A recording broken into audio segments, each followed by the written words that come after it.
Hello students, myself Vandana Dave from Civil Department. Welcome to our lecture of Estimating, Costing and Valuation. Today we will discuss about the chapter number 6 is Valuation.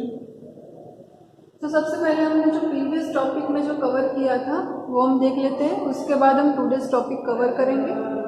सबसे पहले मैंने आपको जो last lecture में बताया था कि आपका थोड़ी थियरी के बाद अभी न्यूमेरिकल स्टार्ट होने वाले हैं, लेकिन अब हम ऐसा करेंगे कि जो भी आपकी थियरी टर्म्स है उसको हम पहले डिफाइन करेंगे, उसके बाद सभी एग्जाम्पल को साथ में ही डिफाइन करेंगे, तभी आपका ये चैप्टर साथ में कंप्लीट होगा। क्योंकि आपकी जो न्यूमेरिकल्स है वो मोस्टली आपका डिप्रिशिएशन बेस्ड न्यूमेरिकल है सभी के सभी। सो उसके लिए आपको सभी टर्म्स और सभी फॉर्मूला और सभी आपको जो डेफिनेशन है वो आनी चाहिए, उसके बाद ही आप सम कैलकुलेट कर पाएंगे। तो सबसे पहले हम जो प्रीवियस टॉपिक में हमने जो कवर किया था वो था कैरेक्टरिस्टिक ऑफ गुड वैल्यूअर। तो हमने देखा था आपके प्रीवियस लेक्चर में क्या क्या कैरेक्टरिस्टिक है गुड वैल्यूअर के लिए, यानी कि कोई वैल्यूएशन कर रहा है, जो वैल्यूएशन कर रहा है वो वैल्यूअर बोलते हैं इसको। तो वैल्यूअर की क्या क्या अच्छी अच्छी क्वालिटी होनी चाहिए अगर उसको अच्छा वैल्यूअर बनना है, तो उसे क्या क्या नॉलेज होनी चाहिए, जैसे कि उसको एस्टिमेटिंग और कॉस्टिंग आनी चाहिए, ये उसको प्लानिंग और डिजाइनिंग आना चाहिए, उसको सर्वेइंग और लेवलिंग आना चाहिए, जो बिल्डिंग के बारे में उसे पता होने चाहिए, उसके अलावा उसे टाउन प्लानिंग एक्ट पता होनी चाहिए, टैक्सेशन कितने लगते हैं गवर्नमेंट के हमारी जितनी भी प्रॉपर्टी है उसके ऊपर वो भी उसे पता होना चाहिए, इंश्योरेंस पता होना चाहिए, इन्वेस्टमेंट कैसे होता है वो भी पता होना चाहिए, क्लियर। और आपका जो लॉ ऑफ कॉन्ट्रैक्ट है तो वो भी उसे पता होना चाहिए, यानी कि आपके कई सारे हमने कैरेक्टरिस्टिक क्लास में देखे। तो ये आपका मॉर्गेज, मॉर्गेजी और मॉर्गेजर जो मैं आपको फिर से डिफाइन कर रही हूँ यहाँ पे, क्लियर। तो आपका फर्स्ट है मॉर्गेज,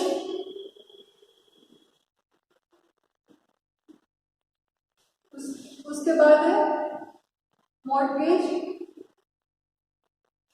डीड, उसके बाद है मॉर्गेजी और उसके बाद है मॉर्गेजर, क्लियर। तो मैंने आपको लास्ट लेक्चर में ये डिफाइन किया था, फिर से अभी आपको ये फिर से डिफाइन कर रहे हैं क्या है आपका मॉर्गेज, मॉर्गेज डीड किसको बोलते हैं और मॉर्गेजी और मॉर्गेजर किसको बोलते हैं, क्लियर। तो मैंने आपको लास्ट लेक्चर में एक एग्जांपल दिया था, तो इसी से हम फिर से डिफाइन करेंगे।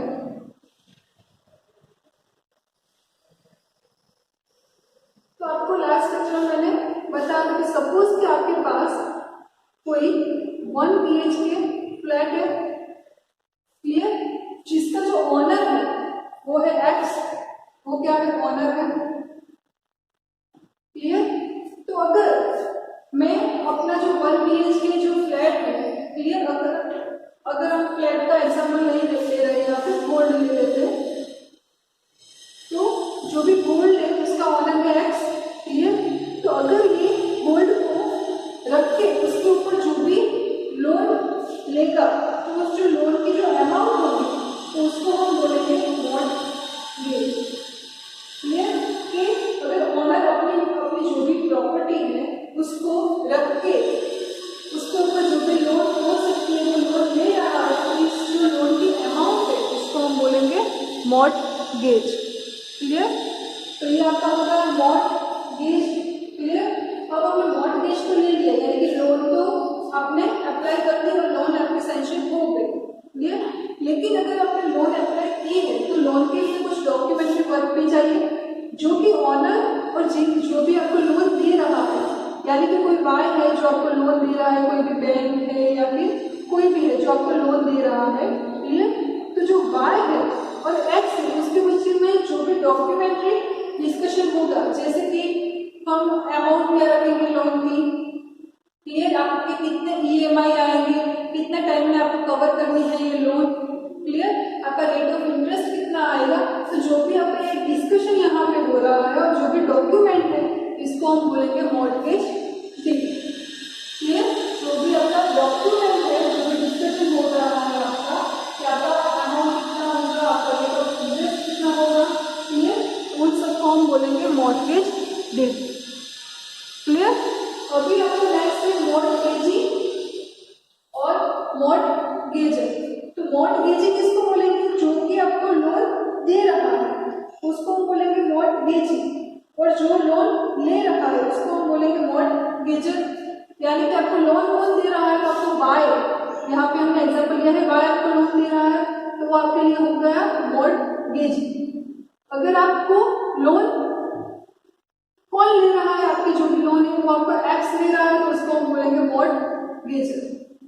क्लियर? ये आपका हो गया मॉर्गेजी और मॉर्गेजर। तो फिर से मैं एक बार आपको डिफाइन कर देती हूँ कि क्या है। तो आपका मॉर्गेज किसको बोलेंगे? अगर आपने जो भी ओनर है उसने अपनी प्रॉपर्टी को गिरवी रख दिया, गिरवी दैट मीन्स क्या, उसको रख के उसके ऊपर जो भी लोन आपको मिल रही है वो लोन आप ले रहे हैं, तो इसको हम बोलेंगे मॉर्गेज। क्लियर? अगर हमने एग्जांपल लिया है, कोई भी गोल्ड है जिसका ओनर है एक्स, उसने वाई से लोन सैंक्शन करवा लिया है। क्लियर? तो एक्स और वाई के बीच में जो भी डिस्कशन होगा, डॉक्यूमेंट्री का डिस्कशन होगा, जिसमें होगा कि आपको रेट ऑफ इंटरेस्ट कितना मिलेगा, इसमें आपको कितने अमाउंट तक आपको लोन सैंक्शन हो सकती है, क्लियर, आपका ईएमआई कितना होगा, वो सब कुछ है, उसको हम बोलेंगे मॉर्गेज डीड, जो भी आपका डॉक्यूमेंट्री डिस्कशन होगा उसको। अब आपका है मॉर्गेजी और मॉर्गेजर। तो जो आपको लोन दे रहा है उसको आप बोलेंगे मॉर्गेजी, और जो लोन ले रहा है उसको हम बोलेंगे मॉर्गेज। क्लियर? तो आपका आई होप ये सब क्लियर हो गया होगा कि क्या डिफरेंस है मॉर्गेजी, मॉर्गेजर और मॉर्गेज में। क्लियर? सो अभी हम आपका टुडेज टॉपिक है वो हम देखेंगे।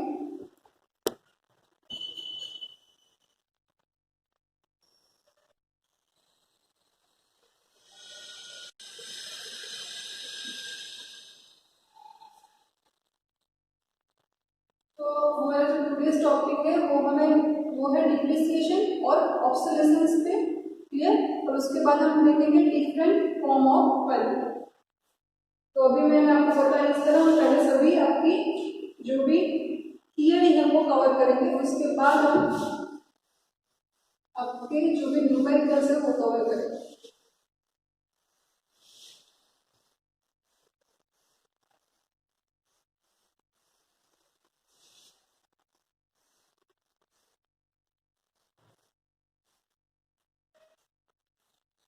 तो सबसे पहले हम देखेंगे डिप्रिसिएशन।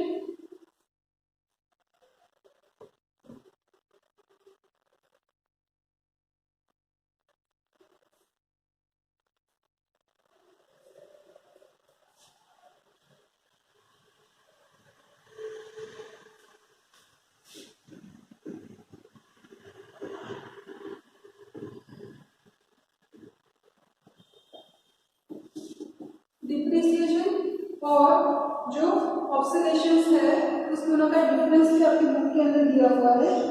क्लियर? तो सबसे पहले हम देखेंगे डिप्रिसिएशन क्या है। तो डिप्रिसिएशन किसको बोलेंगे? जिसको गुजराती में बोलते हैं अवमूल्यन। क्लियर? तो डिप्रिसिएशन दैट मीन्स कि जो भी आपकी प्रॉपर्टी है, जो भी आपकी प्रॉपर्टी है उसके ऊपर जो भी आपका इफेक्ट होता है। क्लियर? जैसे कि इफेक्ट कैसे कैसे होता है, जैसे कि कोई भी आपका प्रॉपर्टी है, क्लियर, उसका जो मेंटेनेंस आता है, अगर आपका कोई कलर है वो निकल गया है या फिर कहीं पे खड्डा हो गया है, क्लियर, तो जो भी आपका प्रॉपर्टी के अंदर जो भी आपके डिफेक्ट्स आते हैं तो उसको हम बोलेंगे डिप्रिशिएशन, दैट मीन्स अवमूल्यन। क्लियर? ये आपका हो गया डिप्रिसिएशन। अगर मैं आपको कोई एग्जांपल से दिखाऊं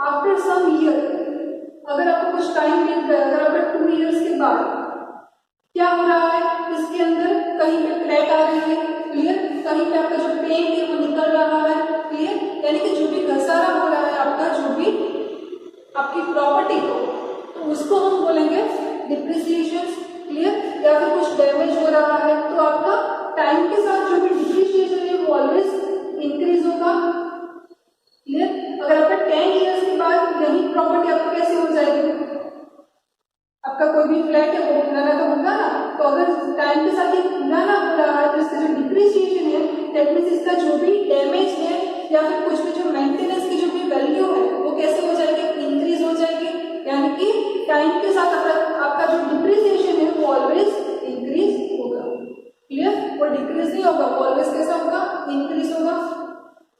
अगर मैं आपको बताऊं कि डिप्रिसिएशन क्या है, तो depreciation is the gradual loss in the value of the property. कैसे ग्रेजुअल लॉस हो रहा है, वो टाइम के साथ लॉस हो रहा है ग्रेजुअली, लेकिन कैसे, तो ड्यू टू इट्स यूज, कि आप कैसे यूज कर रहे हैं अपनी प्रॉपर्टी को। अगर आपके पास जो भी फ्लैट है, क्लियर, आप इसको अच्छे से यूज नहीं कर रहे, इसको अच्छे से वॉश नहीं कर रहे, क्लियर, इसको ऐसे बुरा भला रखते हैं, तो आपका जो प्रॉपर्टी है वो आफ्टर सम टाइम कैसे हो जाएगा, डैमेज हो जाएगा या फिर डिसमेंटल भी हो सकता है, clear.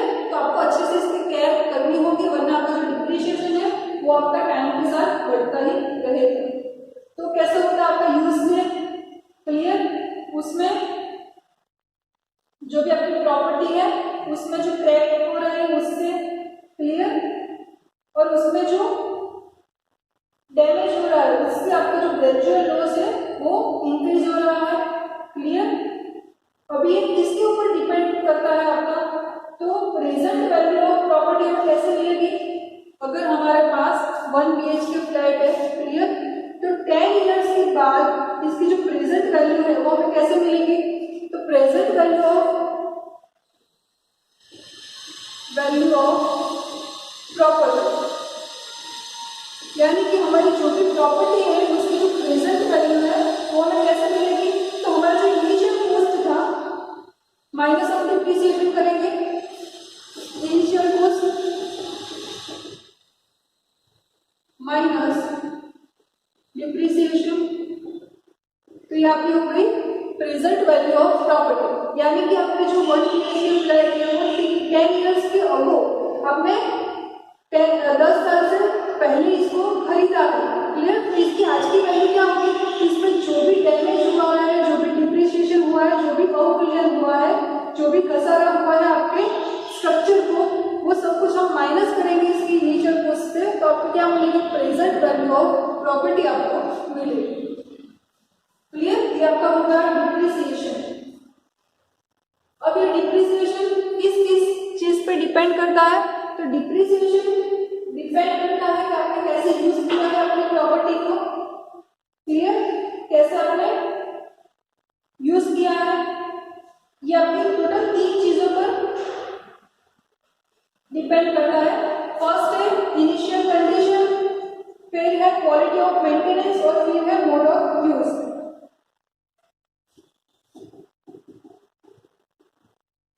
Initial condition, quality of maintenance और मोड ऑफ यूज। तो आपका जो भी डैमेज हो रहा है इसको अगर हमें बचाना है, डिप्रिसिएशन से बचाना है, तो हम क्या कर रहे हैं, हमें क्या करना होगा, ये 3 चीजों का ध्यान रखना होगा। जो इनिशियल कंडीशन है, अगर आपने जो 1 BHK फ्लैट जब भी लिया है वही फ्लैट पहले से ही आपका 5 इयर्स ओल्ड है, क्लियर, 5 साल पुराना है, तो इसकी जो प्रेजेंट वैल्यू है वो डिक्रीज हो जाएगी, क्लियर, क्योंकि प्रॉपर्टी जितनी भी पुरानी होती है तो उसका जो भी घसारा होता है, उसमें जो भी डैमेजेस होते हैं वो बहुत ज्यादा हो जाते हैं, क्लियर। तो आपकी जो इनिशियल कंडीशन है वो अच्छी होनी चाहिए अगर आपको डिप्रिसिएशन से बचाना है आपकी प्रॉपर्टी को, क्लियर। और आपका क्वालिटी ऑफ मेंटेनेंस, अगर आपने ये फ्लैट खरीद दिया, क्लियर, तो अगर आपका इसका जो भी मेंटेनेंस करना है या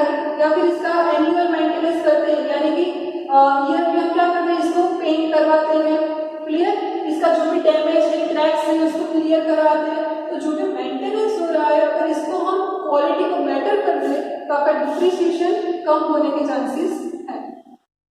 इसका mode of use that means कि आप कैसे इसको यूज कर रहे हो। अगर आपके पास कोई कार है, कार का एग्जांपल ले तो इसका डिप्रिसिएशन टाइम के साथ कैसा हो जाएगा, बहुत कम। अगर आपने कोई कार ली है, क्लियर, तो कार अगर आपकी 5 लाख में कार आई है तो आफ्टर सम टाइम 5 इयर्स के बाद इसकी वैल्यू कैसी हो जाएगी, आपकी 1.5 लाख अराउंड हो जाएगी। क्लियर। अगर आपने कार को अच्छे से यूज नहीं किया, आपने इसको ऐसे रफली ड्राइव करते हैं, क्लियर, इसको अच्छे से मेंटेनेंस नहीं किया, क्लियर, उसका जो भी सर्विस है वो अच्छे से नहीं करवाया, तो आपका डिप्रिसिएशन कैसा हो जाएगा, बढ़ जाएगा। क्लियर। तो ये आपका डिपेंड करता है आप कैसे इसको यूज करते हैं। तो ये आपका हो गया डिप्रिसिएशन। अगर आपका ईयरली डिप्रिसिएशन मिले तो इसको एनुअल डिप्रिसिएशन बोलते हैं, यानी कि आपका पर ईयर जो भी डिप्रिसिएशन की वैल्यू इंक्रीज या डिक्रीज हो रही है वो तो ऑलवेज कैसे आएगी, घटेगी, तो उसको हम बोलेंगे एनुअल डिप्रिसिएशन। क्लियर। अब हम बात करेंगे ऑब्सोलेशंस की।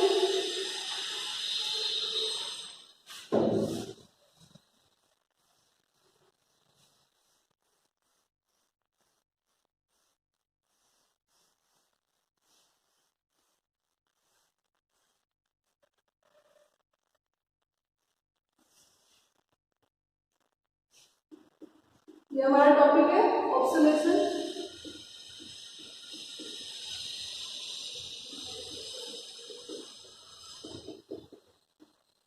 तो ऑब्सोलेशन किसको बोलेंगे, अगर आपकी जो भी प्रॉपर्टी है वो ऐसे ही है, क्लियर, लेकिन जो भी आपका फैशन या फिर डिजाइन के चेंज होने से, क्लियर, उसको हम चेंज करना चाहते हैं तो उसको हम बोलेंगे ऑब्सोलेशन। क्लियर। तो ये आपका हो गया ऑब्सोलेशन, जो आपके टाइम के साथ पुराना हो जाता है। यानी कि अगर मैं आपको एग्जांपल दूं तो टाइम के साथ अगर आपको कोई चीज पुरानी लगने लगे, वो आपको ओल्ड लगने लगे, तो आप क्या करेंगे, इसमें कुछ चेंजेस लाएंगे, तो इसको हम बोलेंगे ऑब्सोलेशंस। क्लियर। इसको हम बोलेंगे ऑब्सोलेशंस। तो वो क्या होता है, अगर मैं आपको कोई एग्जांपल दूं कि सबसे पहले हमारी अल्टो, क्लियर, या फिर हम स्विफ्ट की बात करें,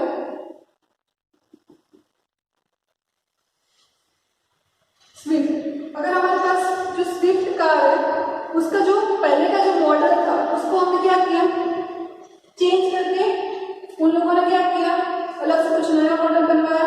क्लियर। क्यों बनाया, क्योंकि टाइम के साथ इसका जो भी फैशन है और डिजाइन है वो पुराना हो गया, तो क्या किया, इसमें चेंजेस किया, तो उसको हम बोलेंगे ऑब्सोलेशंस। क्लियर। अगर हम स्विफ्ट कार का मॉडिफिकेशन करके उसको न्यू बॉडी में या फिर न्यू एक्स्ट्रा इसमें जो भी कंपोनेंट्स है वो ऐड करके अगर कुछ नया बनाते हैं तो उसको हम बोलेंगे ऑब्सोलेशन। जो टाइम के साथ पुराना हो जाता है उसको अगर हम नया करते हैं तो उसको हम बोलेंगे ऑब्सोलेशन। क्लियर। तो ये आपका था ऑब्सोलेशन। अभी इसका डिप्रिसिएशन और ऑब्सोलेशन का जो भी डिफरेंस है वो हम नेक्स्ट लेक्चर में देखेंगे। आपका 2 क्वेश्चन आज का लिखना है, डिप्रिसिएशन और ऑब्सोलेशन डिफाइन करके इसका 2 क्वेश्चन लिखना है। क्लियर। ये आज का आपका वर्क है।